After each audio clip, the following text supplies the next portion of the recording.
Simone de Beauvoir, The Second Sex. One is not born, but rather becomes a woman, writes Simone de Beauvoir in this seminal work of modern feminism. The idea that womanhood is a product of cultural forces as opposed to an innate quality might seem obvious to many today. But when The Second Sex was published in 1949, this was a highly controversial and contested claim. Although the situation for women has improved in many parts of the world over the last 60 years, de Beauvoir's ideas remain as relevant as ever. In these blinks, she traces the history of the role of women in human society, from prehistory to her own times, and explains how the concept of woman evolved, dooming women to passive lives lived in the shadow of men. Before diving in, let's take a quick look at a few of the concepts central to de Beauvoir's arguments. The first is the concept of the other. Each thing or thesis also has an opposite or antithesis. Without an antithesis, no thesis could exist, and vice versa. For example, without a slave, there could be no master since he would have no one to rule over. And without a master, there could be no slave since he would have no one ruling over him.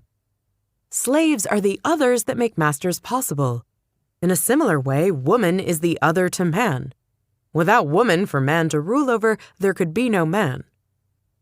The second concept is immanence versus transcendence.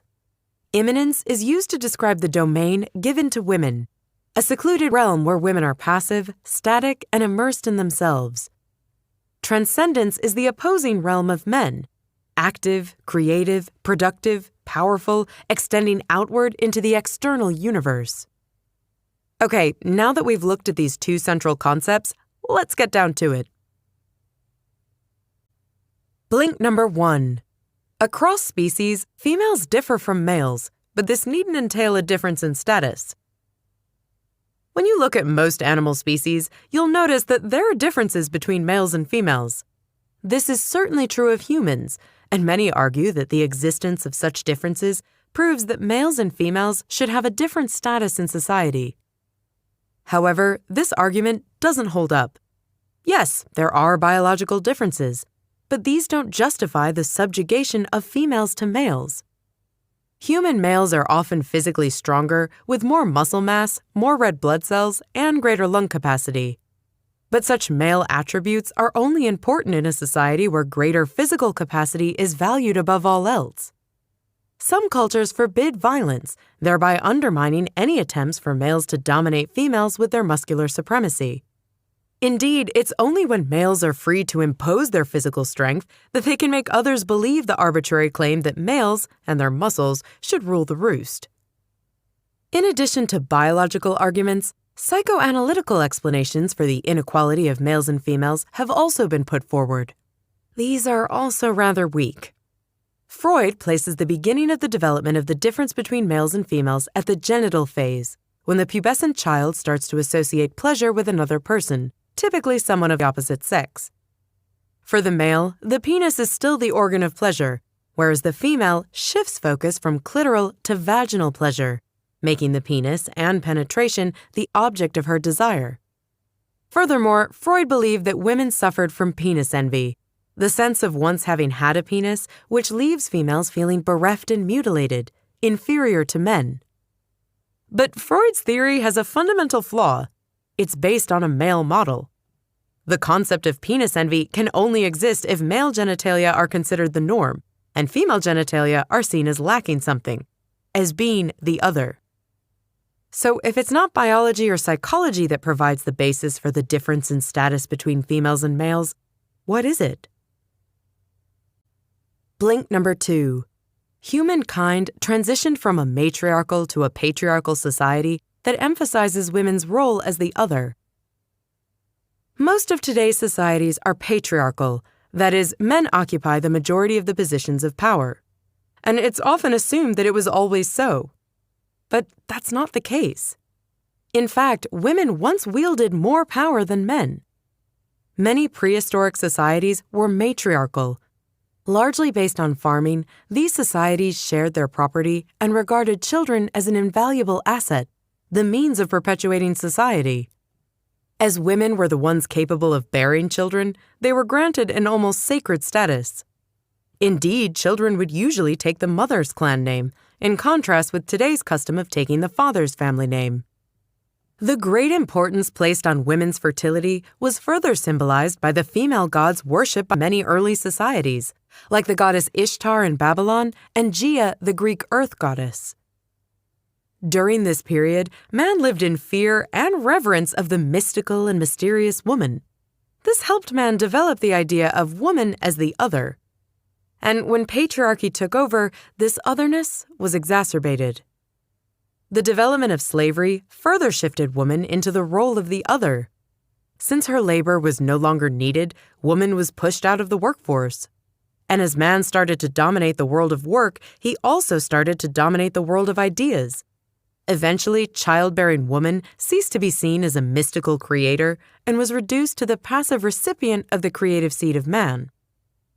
This idea was epitomized by the Greek philosopher Aristotle, who believed that the prime mover, the being that set the creation of the world in motion, was the male principle of movement. This male principle then acted on the female principle of passive matter, that only receives and does not create. Patriarchy couldn't eliminate the female goddesses altogether, but it did relegate them to passive deities of immanence. For example, Gaia became the passive immanence, where male gods like Zeus act out their transcendent will. As man conquered the world, woman lost her power and fell into immanence, static, interior, passive, and immersed in herself. In the meantime, man began to ascend into transcendence, conquering the world as he went. Blink number 3. Throughout history, patriarchy has been strengthened by structures like inheritance and marriage. As males came to be seen as the active force in creating life, the rules of society also changed to consolidate the power of the patriarchy. One major shift was the development of private property and familial inheritance. This contrasts with early societies, which typically held all property communally. But patriarchal societies and the cult of the male came to glorify private property, allowing for the accumulation of wealth within one family. And since man now carried the family line and its property, woman was excluded from any inheritance. Woman, barred from acquiring property, became a sort of property herself, a thing instead of a human with agency. This transition from communal to private, male-owned property not only alienated woman from man, it alienated her from society as a whole. One way man kept control of the family inheritance was through the institution of marriage. Marriage not only controlled where the inheritance went, but dehumanized woman even more, making her into but another asset. For example, young women were closely controlled by either a father or the eldest male relative. Once married, this control was passed to the husband. And in some places, the institution of marriage even denied woman the right to property if her husband died. For example, the ancient Greek institution of epiclerate forced women, if widowed, to marry the eldest male relative in her husband's family, so that the property would remain in the hands of the patriarchal line. An even more radical practice was recorded in a Roman text as being common in ancient Brittany. Several men from one family would share wives as communal property. If one man died, the woman would be unable to inherit any one man's wealth. But all these examples are from ancient times. Surely things are different today, right? Let's press on to find out. Blink number 4. In more recent history, the role of women has improved, but woman is still subjugated to man. We often think of history as a steady progression, a series of improvements leading up to the happier days we find ourselves living in. But is this the case for women? Not quite, although there are areas where woman's role in society has improved. Starting in the 15th century, women began to take on a more prominent role in cultural life. Their lives were still overwhelmingly dominated by the institution of marriage, but some women gradually found ways of gaining access to previously male arenas. For example, women in 17th century France started discussing philosophy, literature, and art in literary salons. And despite having no formal education, women weren't allowed to go to university. Authors like Marie de Gournay and Madame de Lafayette eventually became more famous than their husbands. Women also found their way into politics. The Duchess d'Aiguillon was known to be a powerful influence over Cardinal Richelieu, who as King Louis XIII's chief minister was regarded by many as the de facto ruler of France. Other women took the highest office of their nations, like Elizabeth I, Queen of England and Ireland, and Christina, Queen of Sweden. By remaining unmarried, they were not subjugated to a husband's will. And seeing as their fathers were already deceased, they were able to achieve heights of freedom previously reserved for the most powerful of men. But despite these developments, the majority of women still remained in a subjugated position. Even as we reach the early 19th century, the position of woman remains inferior to that of man. For example, in 1918 in the United States, women earned less than half of what men earned. And in the same period, female miners in Germany earned a quarter less than men, even when they collected the exact same amount of coal. Furthermore, women who instead of joining the workforce bore children and tended to the home were also considered inferior, incapable of performing the tasks of their male counterparts. And because household labor is unpaid, housewives remain dependent on their husband's financial aid. A double bind indeed. So even though we may have progressed in some ways, women are still not on an equal footing with men. Blink number 5. Religion plays a crucial role in shaping women as the other. As long as religion's been around, it has influenced the way humans think and act. It's also had a huge impact on the way we view women. Indeed, many religions situate woman beneath man right from the beginning. Just look at Judaism and Christianity's origin story, Adam and Eve. As we know, Adam is created to freely enjoy the Garden of Eden. But Adam gets lonely on his own, so God creates a companion for Adam, removing one of his ribs and making a woman, Eve. Later, Eve convinces Adam to eat the fruit of the tree of knowledge and is blamed for persuading him to eat. It is Eve who is responsible for the fall of man and his expulsion from Eden. This is a key point where woman is made into the other. In contrast to man, the free creative spirit, woman is reduced to flesh and sin. In Christianity, this sinful flesh is what reproduces original sin, making every newborn guilty even before birth. But this sinful view of female flesh is not limited to Christianity. For example, in the Roman Empire, it was taboo for soldiers to have sex with their wives before they went into battle. Romans believed that a soldier's strength would be drained and devoured by the female flesh. However, this view of female flesh is not about women in general. Prepubescent girls and old women past their childbearing days, non-sexual women in other words, aren't seen in this way. Blink number 6. Myths about women have strengthened their role as the other. So, is religion the only source for our ideas about women? Of course not. There are non-religious myths as well. For example, there are many myths about menstruation, something only females experience. Even as late as the 1940s, many people in the south of France believed that if salted by a menstruating woman, pork being cured for ham or bacon would go bad. And while this might seem absurd to us today, such thinking is perpetuated by phrases like, well, it's her time of the month, which implies that menstruation has such a mystical sway over women that they can no longer control their own behavior. Seemingly benevolent myths about women actually often serve to subtly increase female otherness. Take the female muses of Greek mythology. They embody the idea that women are beings that inspire rather than create works of genius. Woman is passive, a creature of immanence who exists to inspire the transcendent will of man. Furthermore, the inspiring muse is often seen to have a mysterious, incomprehensible quality that prevents men from understanding real-life women and serves to make them even more other. This can take the seemingly positive form of the Holy Madonna, the Virgin Mother of Christ, but also negative forms like the praying mantis, which devours her male mate after coitus. Such oversimplified archetypes help men disregard the real human complexities of women.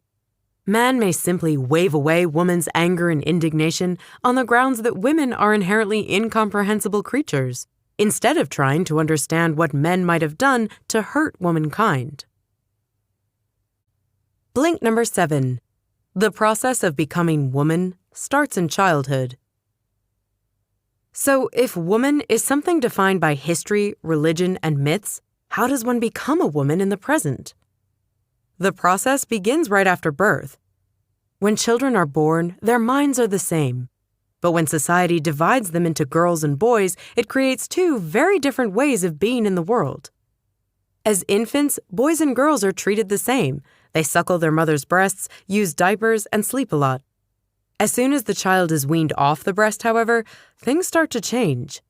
Boys are told to be a man, to be independent and strong, while girls continue to be treated like infants for a longer period of time. They're allowed to sit on their parents' laps, who pamper them and give them pet names. This division is sharpened when children become aware of their sexual organs. Boys are allowed and even encouraged to play with themselves, and their capability to urinate while standing up gives them a sense of agency. Girls, on the other hand, have to sit or squat and are often asked to be discreet when urinating. This makes them believe that their sexual organ is taboo, which leads to their feeling ashamed of their body. This divide widens throughout childhood, pushing the female further and further into a passive position. For example, while the boy has his penis to play with, the girl has nothing, and so is given a doll instead. This view of a girl being like a mutilated boy is particularly clear in the French language, where poupée can mean both band-aid and doll. The toy is literally a dressing for a psychic wound. Getting a doll at a young age enforces the message that the girl's role in life is to emulate her mother by preparing to take care of future children. But this is just how the process begins. Blink number 8. As girls enter adolescence, they become more woman, transforming further into the other. So what happens as the girls grow older? As the separation between boys and girls becomes clearer, girls feel more and more trapped in their situation. At first, they think that having children would be a nice thing, because they see the positive effect a mother's care has on a young child. But as they grow older and become less dependent on their mothers, girls begin to see being confined to the home as undesirable. Instead, they start to desire the father's role, which is filled with possibility and agency. This desire is epitomized in a shocking statistic. The English physician Havelock Ellis showed that while only 1% of boys wanted to be girls, over 75% of girls wanted to be boys. This desire to not be female gets worse as the girl's body starts to change into the physical symbols of the woman. For example, when her breasts start to form, a girl begins to be treated as an object, as nothing but flesh. She now has clear physical markers that distinguish her from boys, which plunges her deeper into otherness.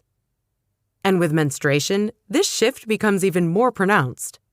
A girl's first period, often a painful experience, is made worse by the atmosphere of shame and taboo that has surrounded female genitalia from early childhood. It also forces upon the girl the realization that her fate is connected to that of her mother. She is now a potential childbearer and has to carry the weight of the risks and consequences of having sex. Blink number 9. Sexuality and sexual initiation are the final stages of entering the role of the woman. For men and women alike, the loss of virginity marks an initiation into the world of adulthood. But for women, this event is only one marker on the painful path to mature sexuality. First, the budding woman has a terrible insight. She will have to have sex with men, and this idea fills her with disgust. This is because the things the male gaze consumes, her breasts, her hips, her flesh, are the very symbols that make her a woman subjugated to male power. Many girls express this disgust by harming themselves, which allows them to both punish and take control over the flesh. In this way, a girl can create a feeling of agency by reenacting on herself the active man who hurts the passive woman. The active man, the passive woman, These roles are deeply rooted in common conceptions of sexuality. Male sexuality is often expressed in active and militaristic terms. Man conquers woman, discharges his semen, pulls the girl into bed, and so on. The passive woman, after being figuratively penetrated by the male gaze, is then literally penetrated by the male sexual organ. But unlike what many people think, many women don't enjoy the act of penetration, and for some, it's even painful. While women themselves tend to focus on clitoral pleasures, the vaginal aspect of sexuality comes into focus only when man conquers woman. This further emphasizes women's flesh as immanence that can only feel pleasure through the transcendence of man's activity. Blink number 10. Motherhood finalizes the girl's transition to woman, but can also be liberating. We all know what happens when a man and a woman love each other very much. Babies. And for female humans, this marks the final transition to becoming woman. In a patriarchal society, pregnancy symbolizes man's transcendent power to plant a child in the immanent female flesh. But pregnancy also deepens woman's immanence by subordinating her own needs to that of her child. Even before the child is born, the needs of the fetus take over, and any initial feelings of transcendence and creation that the woman might have felt are quickly replaced by cravings, nausea, and sore breasts. The psychologist Wilhelm Stekel has gone so far as to describe morning sickness as a manifestation of woman's unconscious will to expel the fetus like a badly digested meal. That said, many women feel a sense of togetherness with their child during pregnancy. When the child is born, however, this can lead to a heightened sense of isolation. The new mother quickly realizes that the child does not belong to her like it used to. Instead, she belongs to it. She has to submit to its needs, to spend all her time nurturing and feeding it. However, becoming a mother can also release women from the weight of being an erotic object for men. This is clearly exemplified by how the symbolic value of the breast changes. While it used to be an erotic symbol, the breast now becomes a representation of care, food, and comfort. Seeing that the breast is no longer an object of male desire, women don't have to feel ashamed of their bodies when breastfeeding a child in public. Blink number 11. The tradition of marriage lives on and gives women economic security while also keeping them locked up. We've seen how marriage has played a crucial role in the history of women's subjugation, but how have women been affected by marriage in more recent times? In short, little has changed. The institution of marriage perpetuates women's passive role in society. As in the past, men are still typically seen as the head of the household, where the wife adopts her husband's name and religion. Shockingly, as late as 1942, France still had laws that obliged women to obey their husbands. And while this has changed in many countries, there are still places in the world where women have to obey the absolute authority of the husband. And even in liberal societies where marriage carries less sway, the household continues to trap women in a cage of passivity. Indeed, woman is still expected to do, and indeed still does, the majority of household work. In 1947, a report showed that women spend 30 hours per week on household tasks. The situation has improved, but women continue to be the ones who do most of this unpaid labor, which is one possible explanation for the gender wage gap. Women earn less because they have less time to dedicate to the workplace. And seeing that they earn less, women are incentivized to stay with a man who can offer them economic security. Stuck in this cage, woman lives a life of immanence. She doesn't have time to produce anything for herself and instead has to take care of her husband and children. She is isolated from society at large as well as from work and the outside world. Taking care of her family may offer some fulfillment, but when she discovers that her husband and children are able to exist without her, woman becomes overwhelmed with feelings of abandonment and loneliness. Blink number 12. Women's dress is a form of subjugation that continues until woman is freed by old age. Subjugation isn't always about money. It manifests itself in other ways too. For example, woman is pressured to dress in a way that pleases the male gaze, even when such dress is uncomfortable. Short skirts allow for less freedom of movement than trousers, and high heels quickly cause blisters. Skimpy lingerie don't serve any practical purpose, while corsets make it difficult to breathe. But the male gaze is so strong that many women think that dressing well makes them feel good, when in fact it's making them feel desired by the gaze that is forcing them to be desirable in the first place. As woman gets older, this pressure becomes stronger as she tries to hold on to her fading desirability. In contrast to the male ideals of manliness, virility, and agency that endure or even increase as men grow older, female ideals like youth and virility that represent their desirability to men wane as women age. Many women resist this fate by trying to reclaim their youth. This is really a form of regression, aging women dressing as if they were young in an attempt to emphasize the desirable role they once played. This fight continues until the day they die, unless woman allows herself to surrender to the aging effects of time. If woman does let herself grow old, she can free herself from the male gaze. This is possible because older women aren't typically regarded as sexual objects, nor are they obligated to take care of their husbands or children. So if she accepts her old age and doesn't try to resist the course of time, woman can seize the opportunity to free herself from the yoke of being woman. Unfortunately, this comes so late in life that most women don't have time to enjoy the freedom. Blink number 13. Prostitution legitimates marriage, but is just another form of female servitude. So, marriage and motherhood turn girls into women, but what about unmarried women? Aren't they free from the trappings of a male-dominated culture? Nope. Many females who seem emancipated are actually wearing invisible shackles. Take women who sell themselves through prostitution. Many people think that prostitutes embody a sort of sexual freedom, but prostitution is actually another form of servitude based on female sexual exploitation. In fact, prostitution is a way of dividing women so they are easier to conquer. Women who have to use their bodies as exploitable capital are vilified and called loose, which makes a monogamous marriage seem more desirable. And while some think sex workers choose their profession, the truth is that it's often a form of desperation and oppression. It's what happens to destitute people who are prepared to do anything to survive. French doctor Parent Duchâtelet wrote about this in Prostitution in the City of Paris in 1836. Of all the causes of prostitution, none is more active than the lack of work and the misery that is the inevitable consequence of inadequate salaries.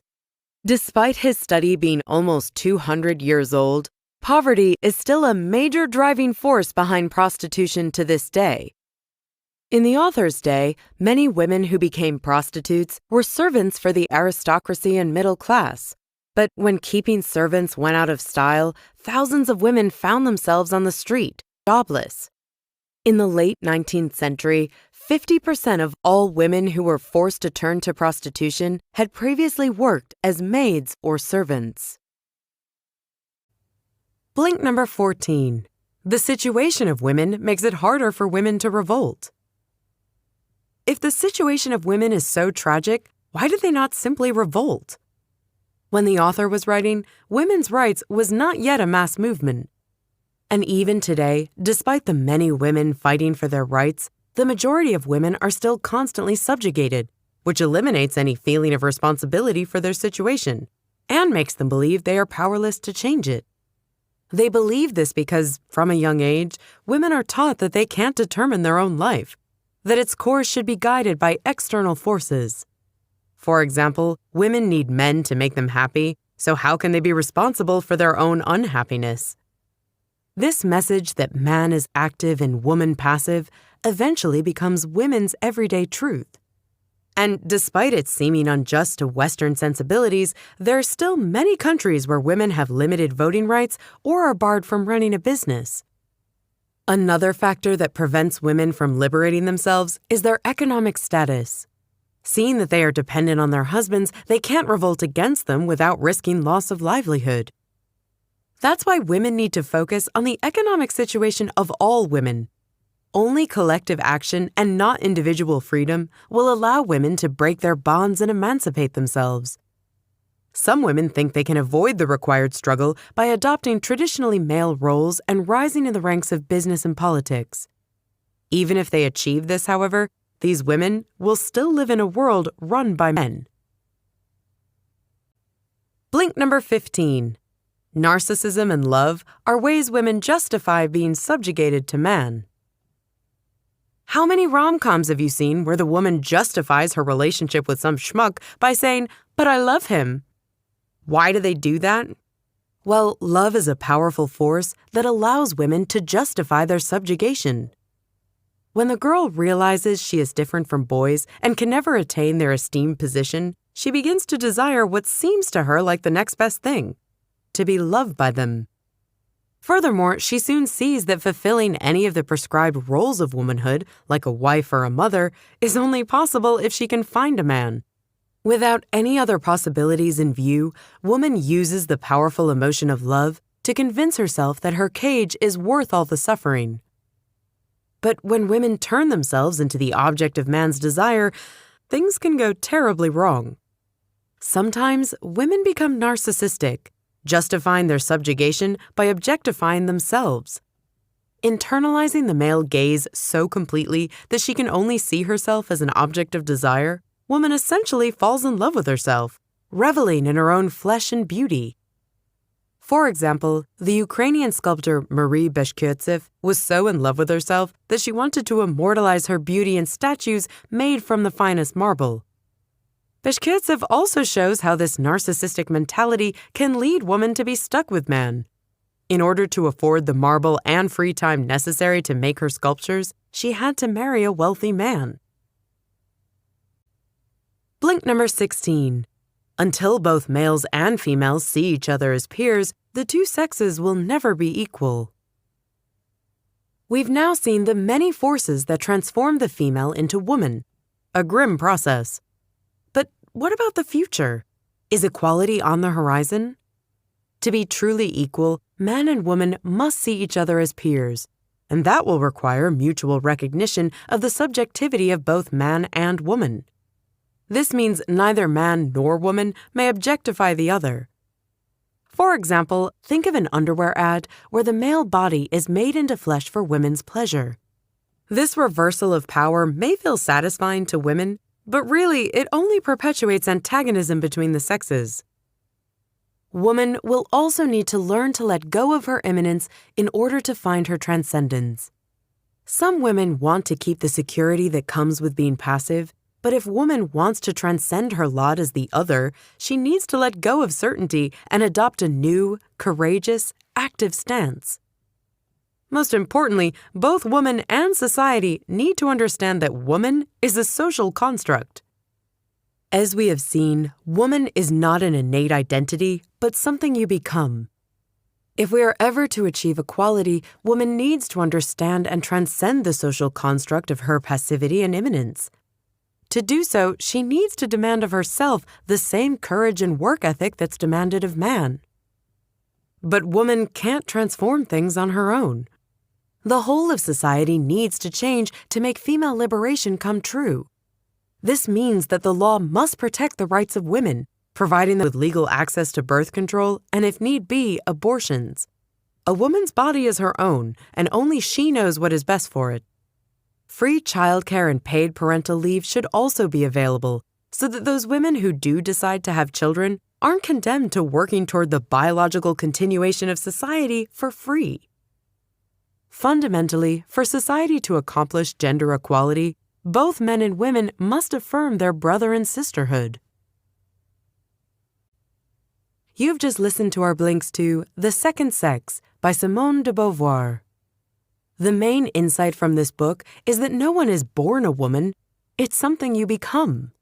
Rather than a biological category, it's a creation of history, religion, and myths which are constantly reproduced by male-dominated social forces. For the female to become free, we all need to understand that woman is nothing more than a social construct. Last thing, we'd love to hear what you think about our content. Just drop an email to remember@blinkist.com with the second sex as the subject line and share your thoughts.